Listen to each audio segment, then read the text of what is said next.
Hai, selamat datang di channel Alur Cerita Film Cinema Recap. Di episode kali ini, Mimin akan membahas lanjutan film Men in Black yang keempat. Film ini berjudul Men in Black International yang rilis pada tahun 2019 lalu. Masih menceritakan tentang agen rahasia penyelamat bumi dari serangan alien-alien jahat. Film ini disutradari oleh F. Gary Gray. Para pemainnya diperankan oleh Chris Hemsworth, Tessa Thompson, Rebecca Ferguson, dan beberapa nama besar lainnya. Tak usah berlama-lama lagi, langsung saja kita masuk ke dalam alur cerita film Men in Black International. Semonggo.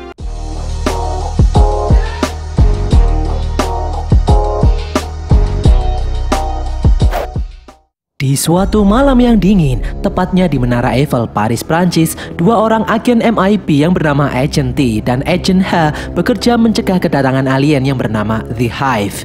The Hive merupakan makhluk terkecil di alam semesta yang datang bermaksud untuk memakan bumi dan seisinya. Tepat di saat mereka berdua berada di puncak Menara Eiffel, The Hive pun datang. Di puncak Menara Eiffel, mereka berdua bertarung dengan sengit melawan The Hive.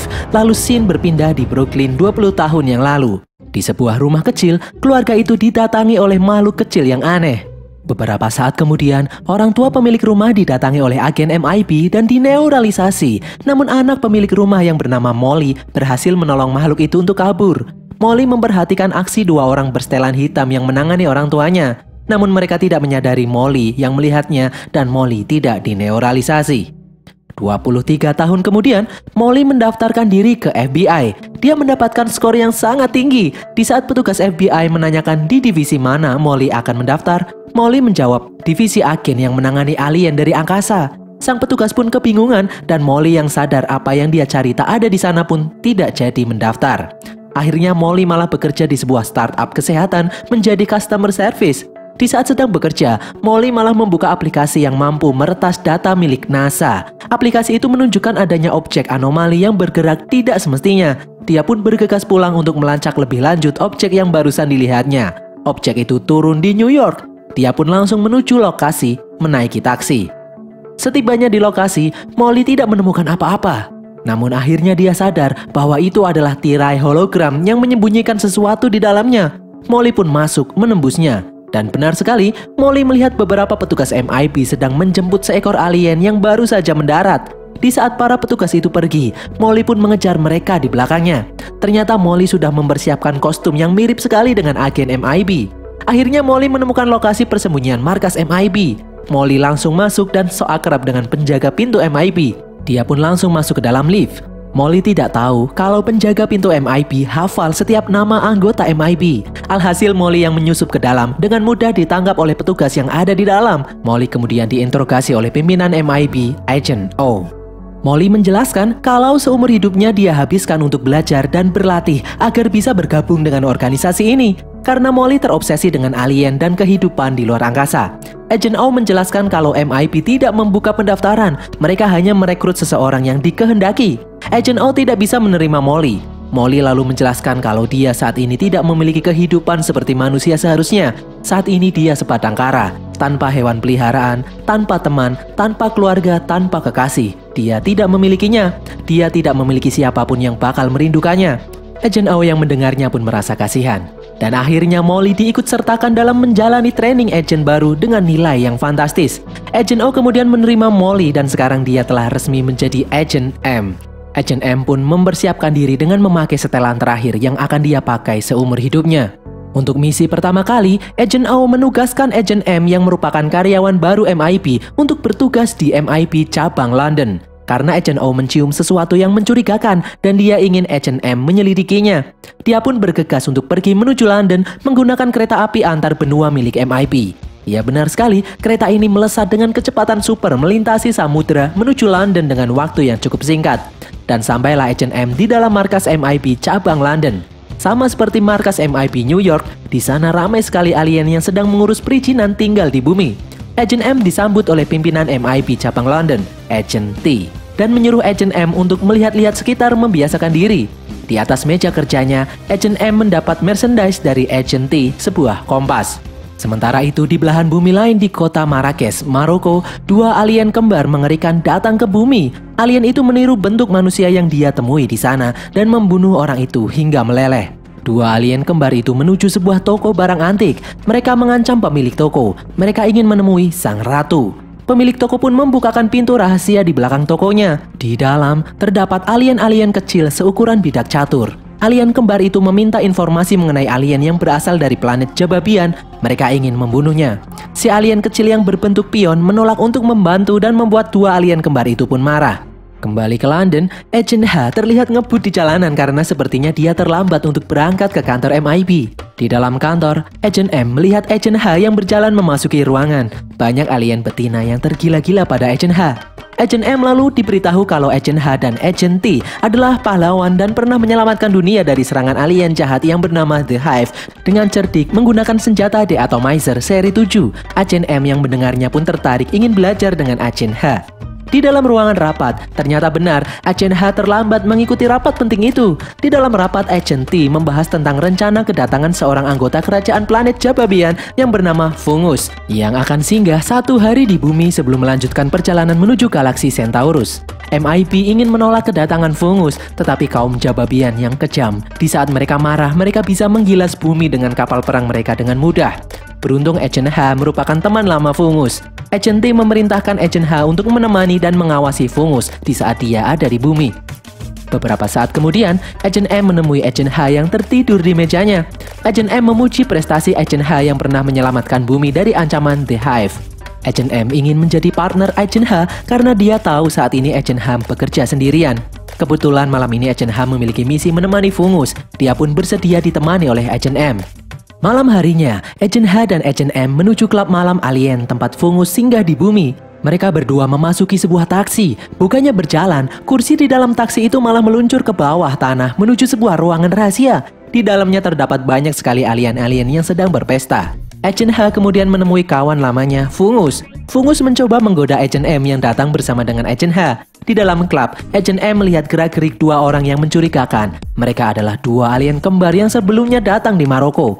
Di sisi lain, Agent H malah bersenang-senang dan tak peduli dengan sekitar. Fungus yang datang ke bumi memiliki maksud lain. Dia mencoba memberitahu Agent H, namun Agent H terlihat tak peduli, malah terus mencoba bersenang-senang. Fungus memegang tangan erat Agent H dan membaca pikirannya.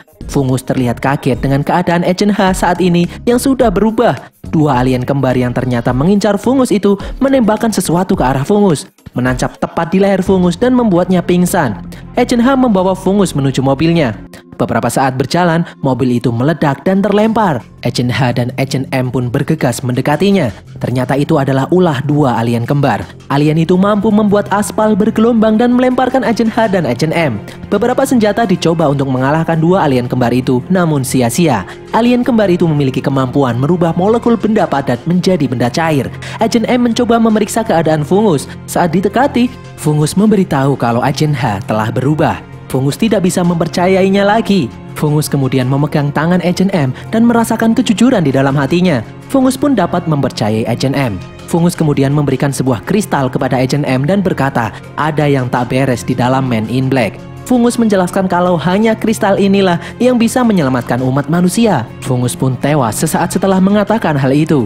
Di sisi lain, Agent H masih berusaha mengatasi alien kembar hingga beberapa saat kemudian datang pasukan MIB di lokasi. Dua alien kembar itu pun kabur. Agent C datang dengan terlihat marah karena Agent H gagal menjalani tugas melindungi Fungus selama di bumi. Agent C bertanya kepada Agent M apakah Fungus meninggalkan sesuatu sebelum meninggal. Agent M berbohong dengan mengatakan kalau Fungus tidak meninggalkan apa-apa dan tidak mengatakan apa-apa sebelum meninggal. Agent C yang tak mendapat petunjuk apapun terlihat marah dan mengancam akan melapor kelakuan Agent H dan Agent M kepada pimpinan MIB. Di dalam markas MIB, Agent M melihat lukisan Agent H dan Agent T yang mengalahkan The Hive, lalu melirik ke arah Agent H yang sangat tidak profesional di sampingnya. Agent M agak bingung bagaimana orang semacam ini bisa menyelamatkan dunia. Di kantornya, Agent T menjelaskan kalau kaum Jababian yang marah ingin MIB menyerahkan kepala Agent H dan Agent M yang mereka anggap sebagai penyebab kematian Fungus. Agent M yang mendengarnya pun ketakutan. Lalu datang Agent C yang berhasil mengidentifikasi si alien kembar yang membunuh Fungus. Dua alien itu merupakan alien yang berasal dari planet Draco.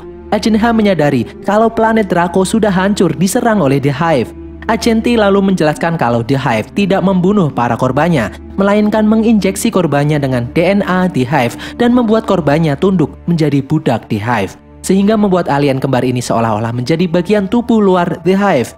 Agent C menganggap Agent H dan Agent M telah gagal melindungi fungus. Dia ingin MIB memecat mereka berdua dan meneuralisasi mereka. Agent H dan Agent M berusaha menjelaskan sesuatu. Agent M kemudian bertanya, memangnya siapa saja yang mengetahui fungus semalam berada di bumi? Agent T menjawab kalau hanya segelintir pejabat MIB saja, tak ada orang lain yang tahu. Agent M kemudian menjelaskan, pasti ada orang dalam MIB yang membocorkan lokasi fungus kepada si kembar yang telah dirasuki oleh The Hive itu. Agent T kemudian memerintahkan Agent C untuk melacak pembunuh fungus dan menyuruh Agent M membantu pengembangan senjata yang bisa mengalahkan alien kembar itu. Untuk Agent H sendiri, Agent T merasa kecewa dengan kinerja Agent H yang sudah berubah. Bukan Agent H yang dulu dia kenal saat beraksi mengalahkan The Hive 3 tahun lalu. Agent H kemudian meminta satu kesempatan lagi untuk memperbaiki semua yang terjadi dan kemudian keluar dari ruangan itu. Di tempat lain, Agent H mengambil sebuah benda kecil menyerupai pedang yang telah membunuh fungus malam sebelumnya. Agent H mengajak Agent M untuk menemaninya menyelidiki kasus ini. Agent H mengetahui racun yang digunakan untuk membunuh fungus. Agent H mengajak Agent M menuju suatu tempat menggunakan kereta berkecepatan tinggi. Mereka berdua menuju Marrakesh, Maroko. Di sana, Agent H menemui teman lamanya yang bernama Nasir dan Basam, yaitu seekor alien yang menyamar menjadi jenggot. Nasir sedang memperbaiki motor alien milik mereka. Basam menyinggung tentang mantan pacar Agent H yang seorang alien wanita kejam penjual senjata antar galaksi. Agent M yang mendengarnya pun penasaran. Agent H lalu bergegas meninggalkan tempat itu dan pergi melanjutkan misinya. Di dalam kantor MIB, Agent C melihat rekaman fungus menyerahkan sebuah kristal kepada Agent M sebelum dia meninggal. Di Maroko, Nasir dan Basam melihat dua alien kembar berjalan melewati mereka. Nasir dan Basam merencanakan sesuatu. Di tempat lain, Agent H dan Agent M sampai di sebuah toko barang antik. Di dalam mereka melihat pemilik toko yang tewas meleleh. Agent H dan Agent M pun masuk ke dalam ruangan rahasia toko itu. Di dalam mereka melihat alien-alien catur kecil yang telah tewas. Ternyata ada satu alien pion yang masih hidup. Agent M bertanya tentang apa yang terjadi. Pion itu menjelaskan kalau mereka dibantai, ratunya dibunuh, pedang beracun buatan mereka telah dicuri. Mengetahui ratunya telah tiada, Pion menjelaskan kalau dia ingin bunuh diri saja. Agent M pun mencegahnya. Agent M menjelaskan kalau sang ratu pasti tidak ingin melihat pionnya bunuh diri. Sadar dengan hal itu, si Pion kemudian meminta Agent M menjadi ratunya, menggantikan ratu yang sudah tiada. Agent M menolak namun terlambat. Si Pion sudah mengucapkan sumpah setia kepada Agent M dan akan mengikutinya kemanapun dia berada. Mereka pun kemudian keluar dari tempat itu. Di luar, Agent H ternyata mengambil kristal yang diberikan oleh fungus dari kantong Agent M. Agent H sudah menyadari Agent M menyimpan kristal itu selama ini dan Agent H menganggap kristal itu adalah sebuah petunjuk. Beberapa saat kemudian, muncul banyak sekali mobil agen MIB mengepung mereka berdua. Di dalam markas, Agent T mencoba menghentikan aksi Agent C yang main hakim sendiri terhadap Agent H dan Agent M. Agent C melihat sesuatu yang mencurigakan karena Agent H dan Agent M menyembunyikan sesuatu darinya. Agent C menunjukkan rekaman Agent M menerima kristal dari tangan fungus. Agent C menyelidiki kalau fungus telah mencuri kristal itu dari divisi persenjataan Departemen Perang Bangsa Jababian dan membawanya ke bumi, lalu kemudian menyerahkannya ke Agent M sebelum dia meninggal. Agent T yang melihatnya pun marah karena dari kemarin dia baru diberitahu soal ini. Agent C kemudian menjelaskan kalau apa yang diutarakan Agent M sebelumnya ada benarnya juga, dan saat ini dia tidak bisa mempercayai siapapun di dalam kepemimpinan MIB, termasuk Agent T. Jika Agent T menghalangi jalannya, maka Agent C akan mencurigai Agent T juga terlibat konspirasi ini. Agent T yang tidak bisa apa-apa mempersilahkan Agent C melanjutkan misinya. Di Maroko, Agent T memberitahu Agent H lewat komunikasi jarak jauh, menyuruh Agent H untuk kabur menjauh mencari lokasi yang aman karena mereka berdua sedang diincar oleh Agent C. Agent H kemudian memiliki ide lalu menyerahkan kristal kembali kepada Agent M dan mereka berdua pun berpencar. Agent H mengalihkan perhatian Agent MIB yang mengincarnya, sedangkan Agent M berjalan menuju tempat yang aman. Agent H meminjam motor milik Nasir lalu kemudian melesat. Di tempat lain ternyata Agent M diikuti oleh dua alien kembar. Hampir saja Agent M diserang oleh alien kembar itu. Agent H datang menolongnya dan membawa mereka kabur menggunakan motor Nasir yang ternyata memiliki kemampuan melesat dengan sangat cepat. Mereka berdua mendarat di tengah-tengah gurun pasir dan jatuh. Di saat sedang kebingungan, Agent M melihat kristal Jababian yang bergerak-gerak. Dia kemudian mengambilnya dan tiba-tiba kristal itu berubah menjadi sebuah senjata yang besar dan aneh. Di tengah-tengah senjata itu terdapat sebuah bola bercahaya. Setelah diteliti, itu merupakan sebuah bintang yang dikompresi menjadi kecil dan dimasukkan ke dalam sebuah senjata yang ditenagai oleh bintang. Agent M kemudian mencoba senjata itu dengan level yang paling rendah. Setelah ditembakkan, senjata itu membuat kerusakan yang sangat besar, membuat lubang raksasa di tengah-tengah gurun pasir. Sore harinya, Agent H penasaran kenapa Fungus memberikan senjata yang sangat berbahaya itu kepada orang yang baru dia kenal, bukannya kepada dirinya yang sudah kenal Fungus sejak lama. Agent M menjelaskan kalau Fungus sebelumnya berkata kalau Agent H sudah berubah, Fungus tidak bisa mempercayai Agent H lagi. Agent M meragukan kemampuan Agent H yang gegabah dan arogan. Di saat mereka berbincang-bincang, dari dalam botol minuman muncul Basam yang kemudian mencuri kristal Jababian dan kabur. Malam harinya, Agent H dan Agent M yang akhirnya selesai memperbaiki motor alien itu berencana mengambil kembali kristal Jababian. Agent H tahu kalau Nasir dan Basam pasti telah menyerahkan kristal Jababian kepada seseorang yang dia kenal, yaitu mantan kekasihnya dulu yang seorang alien kejam pedagang senjata antar galaksi. Agent M yang mendengarnya kemudian tertawa mengetahui tingkah Agent H yang pernah mengencani alien. Agent H bertanya apakah Agent M pernah jatuh cinta. Agent M menjelaskan kalau cinta tidaklah nyata, itu hanya reaksi kimia di otak yang tidak bisa dipercaya dan tidak berguna. Agent H merasa kasihan dengan Agent M. Setelah mereka berhasil memperbaiki motor alien itu, mereka pun bergegas untuk pergi. Keesokan harinya di sebuah benteng di tengah laut, Agent H datang menggunakan perahu. Agent H dengan dikawal beberapa alien mendatangi sang pedagang senjata antar galaksi sekaligus mantan kekasihnya yang bernama Riza Stavros. Ternyata dari bawah kemudi kapal muncul Agent M yang juga menyusup ke tempat tersebut. Di dalam, Agent H berhasil menemui Riza. Agent H menjelaskan kalau sekarang dia sudah tidak bekerja dengan MIB lagi. Agent H memberikan sebuah hadiah alien pion kecil untuk Riza. Riza terlihat menyukai hadiah dari Agent H. Sementara itu, di tempat lain, Agent M menyusup ke dalam benteng dengan memanjat tebing. Namun ternyata Riza mencium gerak-gerik mencurigakan. Riza kemudian mengusir Agent H untuk pergi. Riza menjelaskan kalau kedatangan Agent H pasti ada maunya. Apalagi Agent H muncul setelah Riza baru saja mendapatkan kristal senjata bintang dari Jababian. Agent H pun diusir dan diantarkan kembali ke perahu miliknya. Agent H kemudian menghajar anak buah Riza dan berjalan kembali ke dalam benteng milik Riza. Di dalam ruang kontrol, Agent H mematikan sistem persenjataan benteng Riza dan membuat Agent M leluasa memasukinya. Dalam ruangan, si pion berhasil kabur. Riza yang melihatnya pun mengejar pion yang berlarian itu. Beberapa saat kemudian, Agent M berhasil masuk ke dalam ruangan Riza dan mengambil kembali kristal Jababian. Namun aksinya ini ketahuan oleh Riza. Mereka berdua kemudian bertarung. Di tempat lain, Agent H juga berhasil ditangkap oleh alien anak buah Riza. Riza yang memiliki 3 lengan berhasil membuat Agent M kesulitan. Namun Agent M mampu mengatasinya. Di saat Agent M hendak pergi membawa kristal Jababian, anak buah Riza datang dengan menawan Agent H. Agent M terpaksa menyerahkan kembali kristal itu ke tangan Riza. Di saat alien anak buah Riza akan membunuh Agent H, Agent M teringat dengan alien kecil yang dulu dia selamatkan. Ternyata benar, anak buah Riza di depannya adalah alien yang dulu dia selamatkan. Alien itu ingat dengan menyebut nama Molly. Alien itu terlihat bahagia karena akhirnya bisa kembali bertemu dengan Molly. Alien itu kemudian berbalik mengancam Riza untuk mengembalikan kristal Jababian kepada Agent M dan membiarkan mereka pergi. Saat sedang berjalan di tepi pulau, tiba-tiba Agent M dan Agent H dihadang oleh alien kembar yang bermaksud mengambil kristal Jababian. Agent M pun mengeluarkan kristal Jababian dan mengancam si kembar. Lalu tiba-tiba dari belakang, alien kembar itu ditembak dari jauh oleh beberapa orang dan memusnahkannya. Ternyata itu adalah para agent MIB yang dipimpin oleh Agent T yang menolong mereka. MIB berhasil mengembangkan senjata yang mampu memusnahkan alien kembar itu. Agent M kemudian menyerahkan kristal Jababian ke tangan Agent T dan mereka pun kembali ke dalam markas MIB. Di dalam markas, Agent T menyerahkan kristal Jababian untuk dikembalikan kepada bangsa Jababian dan merayakan keberhasilan Agent H dan Agent M yang telah menyelamatkan bumi. Namun entah mengapa, Agent M merasa ada yang tidak beres dengan semua ini. Agent M menyadari kalau si alien kembar membutuhkan kristal Jababian bukan untuk diserahkan kepada The Hive, melainkan akan digunakan untuk membunuh The Hive. Agent M juga curiga kalau si alien kembar juga korban The Hive dan tubuh mereka tidak disusupi oleh The Hive. Saat Agent H memeriksa data DNA si alien kembar, ternyata file itu telah dihapus.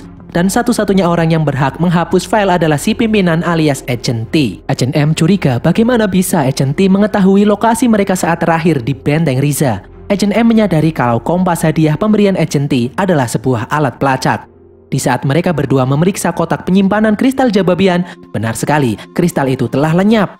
Agent M dan Agent H yakin Agent T adalah pengkhianat selama ini.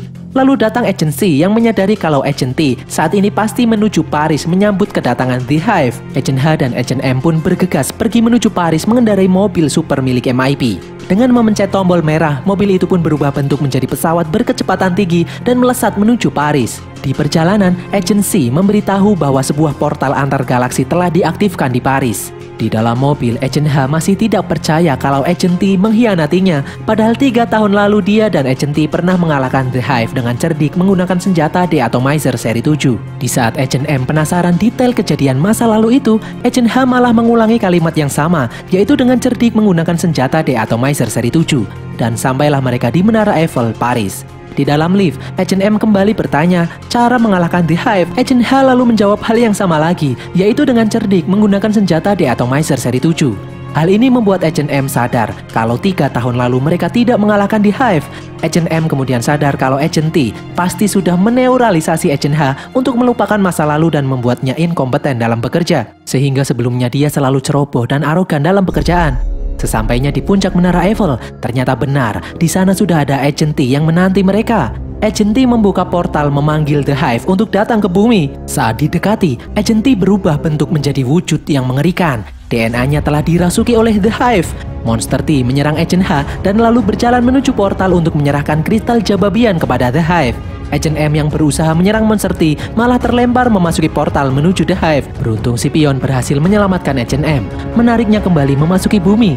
Di sisi lain, Agent H berusaha mengalihkan perhatian Monster T. Agent M yang telah kembali berhasil mendapatkan kristal Jababian, lalu mengeluarkan senjata dari dalam kristal dan menembak dengan tenaga penuh Monster T dan The Hive yang ada di dalam portal dan memusnahkan mereka. The Hive pun musnah untuk selamanya. Di bawah Menara Eiffel, Agent M ditemui oleh pimpinan MIP New York, Agent O, yang bangga dengan prestasi Agent M. Agent O kemudian memberi Agent M sebuah neuralizer dan menyuruhnya untuk kembali bertugas di MIP cabang New York. Agent O juga memberitahu kalau semua staf MIP London menginginkan Agent H untuk menjadi pimpinan mereka di MIP London. Di pagi harinya, Agent M ingin mengucapkan terima kasih dengan menyupiri Agent H kembali ke kantor London untuk terakhir kalinya. Dan berakhirlah alur cerita film Men in Black International ini guys. Semoga kalian terhibur. Jangan lupa follow semua media sosial kami. Tulis kritik dan saran kalian di kolom komentar. Dan sampai jumpa di konten kami berikutnya. Bye!